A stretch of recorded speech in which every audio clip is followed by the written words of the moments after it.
The Tirion healing one-shot is one of the most overwhelmingly powerful builds in the game. If you use this, I guarantee you're going to be overwhelming your opponents and they're not going to be able to do anything about it. Even if you're in a deficit, once you start to play this kit right, you are going to turn any game around and come out victorious. Now with that being said, this video comes to you in credit to Chris Darkness, one of the commenters on my last video, which is the Hound one-shot. He suggested this really nice build that I have here for you today. Now obviously I tweaked it just a little bit to fit my personal playstyle. Now let's go over this deck right here. We're going to be using Tirion Fordring as our commanding leader, which is very important for his extreme healing and tankiness because he is a very good strong paladin. Now with that being said, the first spell we're going to have here is Cheat Death. Now the reason I have Cheat Death here is because I wanted to use this with saplings because they are a really strong combination together that allows you to do some massive damage on the enemy base. However, you can take Cheat Death and use Holy Nova to add extra healing to this deck if you really want. Now a unit you're going to also add is Safe Pilot for that extra AoE damage and just to be able to land this unit anywhere on the map that's necessary. Now following that, you're going to need the mainstay of this deck, which is going to be the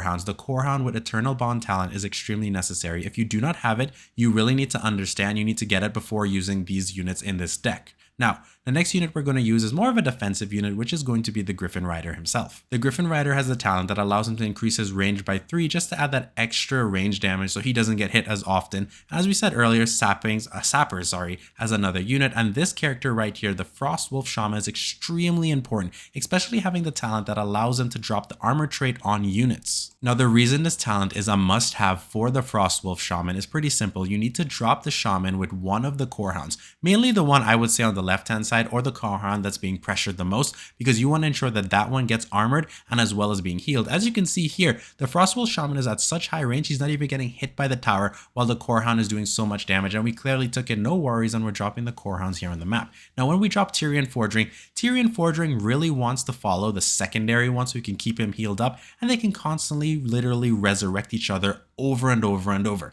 Now, obviously, you can compile a massive barrage of units, as you can see here on the map. They're building up really well, and the more healing units you get out, these Hounds are not going to die.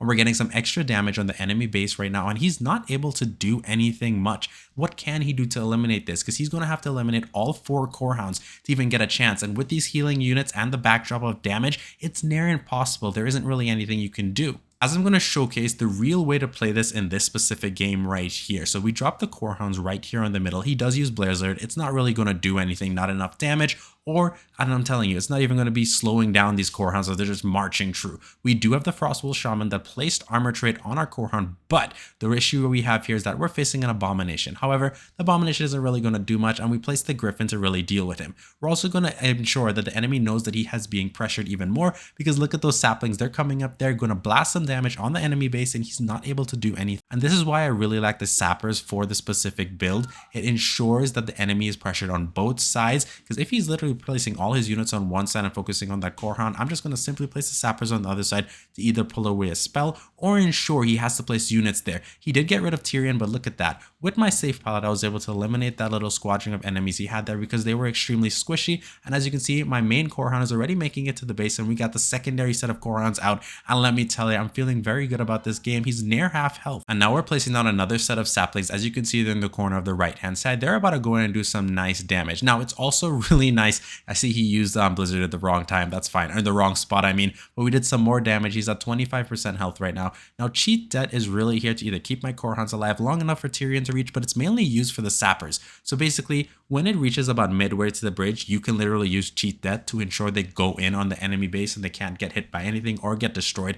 As you can see here, he's very low on health, and the Hounds are just resurrecting each other like there's no tomorrow, and they're getting healed up by Tirion Forging. The pressure is on, and they're just biting away at that tower, and there's nothing he can really do. He used Blizzard wrong again, which is, it doesn't matter. Blizzard would not have really made any difference in this matchup right here, so we're going to go into another matchup, and just going to keep playing games right now so I can show you the different ways to use this. We're going to go up past 2k rating right now, just because I think it's very capable of doing this very easily once you have all these little talents for this build. Now, as you can see, we got a very nice start off right there, the armor trait on the left-hand side, and we're pressuring. Now, if we're lucky right here, we will also be able to take the left-hand tower before he's able to really do anything. He does have Huntress and, oh my, Harpies on that side, but we're going to use the Safe Pilot, going to blow them up here. Now, obviously, fighting for resources in the middle in this deck is not going to be the easiest thing to do, simply for the fact that The core hounds, you do not want them to be running down the same lane. You need to keep them separate, and all we really have for mining purposes right now is the cobalt. The enemy does have his little dark iron miner, which is nice. He used his safe pallet, which actually eliminated Tirion Fordring. I'm pretty surprised, but that safe pallet isn't going to do much, and he's just chugging away. So we're going to collect the mining nodes right here, and here's something I also want you to know, that when the mine gets at least 2 or 3 gold nodes, that's when you want to really place your cobalt, unless you have no choice to keep him there. Now they got rid of all my units on the field, which was really nice for him. We also didn't really do any damage to the base, but I do have the nice combination up right here. We did place the core hound as well. The sappers are doing a very nice job. We're just going to, oh no. Yeah, we got it off just in time. I wasn't 100% sure. I was going to hope I didn't really have to use it, but the moment I saw the safe pilot, I had to revert back to ensure. He also has a gargoyle, which is very nice, but the core hound's going to resurrect here in a little bit. Then we're going to look to drop down the shaman so you can get the armored and healing going up. That poor safe pilot on the enemy team isn't going to be able to do much. The shaman, as well as the Griffin Rider, will eliminate that gargoyle. We also have saplings going on the right hand side. They should be fine, but we're just going to place this just in case, doing more damage to his main base. As you can see, he's like, what, 30% health right now, no worries. And we have the core hound on the left hand side resurrecting, going towards the enemy base. We took some damage. I don't think that Griffin Rider is going to make it, but he's barely chugging away, and maybe he does, maybe he doesn't. We're going to place Griffin on the right hand side just to support our core hound, because we saw that he placed some whelplings right there, and we're easily going to take that base as we have the second set of core hounds on the field moving towards him right now. Now, with that being said, even though he's collecting the mining resources, it's really not making too much of a difference. What I can do is play sappers on the left-hand side, but I thought the right-hand side was really better. Since he only has a little bit of health, it's more or less game over. Oh, that was a nice explosion, but the last sapper, the second one, got through, ensuring we got victorious right here. Now, we're above 2k right now. We're going to see how this deck really does, and I think it could literally carry you. If you have all these talents and probably use Holy Nova instead of Cheat Death, you might be able to go straight up to 3 to 4k without real issues right here. We're going up against a Jaina Proudmoore build. We actually were able to bait off a spell, which is really nice. Sadly, I was trying to use Cheat Death as well, which would have saved the sappers and allowed me to do some damage. We also have to worry about Jaina Proudmoore and the Abomination on the left-hand side. Abomination seems to have that talent that's letting him spew out some poison. What's also very interesting is the fact that he has Raptors, but we do have Tirion, Fordring, and we also have the Core Hound moving out. Sadly, the Core Hound wasn't in front, so Tirion Fordring is going to take some damage. We do clear out the unnecessary units right there. We're going to drop Griffin Rider. Yeah, I think we're going to drop Griffin Rider on the left-hand side. Hopefully, we can get these little sappers in. I know he has a spell, so I'm... Oh, no, come on, again. Oh, no, they missed it again, but at least I got one off. I was trying to get it in time, but I was just a few little seconds, a few milliseconds probably from getting that little spell off with the gold resource cap. That sucks, man. That was kind of wasted resources again. I basically wasted 6 resources for no reason, but that's totally okay. So they basically eliminate my right-hand contingent and they get rid of 2 of my core hounds. So I'm being pressured here and I'm actually have taken more damage to my main base than I had actually expected. We're struggling a little bit right here, but this is the key that I said earlier on in the video where I said even if you're down, you're going to be able to come back once you play this build correctly and keep focusing on your similar strategy each and every time. So we're placing the safe pallet to ensure he does not get those resource mining nodes. I'm hoping my Cobalt is able to, and the 2 core hounds are out on movement, and we have the shaman following the one on the left-hand side right now. He does place Jaina on the right-hand side. That's something to pay close attention to. We're most likely going to be able to get those little 3 gold resources, which I really like. That makes me super happy. I'm thinking of playing the Griffin Rider right here, which is going to help. I don't think he's going to cast this spell. I'm very aware that he does have Blizzard as part of his kit and Execute, which he actually keeps using on my base. So it's something to really keep in mind right here as these 2 are going down. Now, here's the thing he's also making a little mistake for, that he keeps using his spells on my main base. I get what he's trying to do. He's trying to whittle me down. But as you can see here, he should have used it on the core hounds to get rid of them. And this is why they have pushed past eliminating his enemy squad. And we now have the base. And there's nothing he can do to take back his base. Absolutely nothing, while we're making his way into his main little keep right here, and we now have control of all the resources on the map. That's something that really comes in our advantage. He does get 1 core hound down. Oh, he actually gets both of them down. That's really nice. But we got the safe pilot coming in here, eliminating all those squadrons, and the 2nd core hound battalion's going really good. He's still doing damage to my base, but there's nothing he can do now. I'm just going to pop some sappers in a bit, and actually, you know what? I may not even need to really do much, These guys will be able to eliminate this enemy base, no worries, but the sappers are still coming in. Look at them light that rocket and GG. And this is the comeback I was talking about. There was nothing he could have done. Even if he was a little ahead of a lead, if he did not get rid of my core hounds in enough time with the healing I have, it is GG, game over. As you're seeing here, this is the power of this build. Now, with that being said, we're going up against I forget the name, but Charlene something. You know what I'm talking about. That little Knoll. Look at her. She's coming out with this. Oh, she has the one that stuns both of them. This is going to be a quite interesting matchup right here. We're going to blast her off, and I hope they do not go that route. They need to stick to going straight. Do not allow both of your core hounds to follow the same path. He does also have Wolf Rider, which is doing a lot of damage to my base.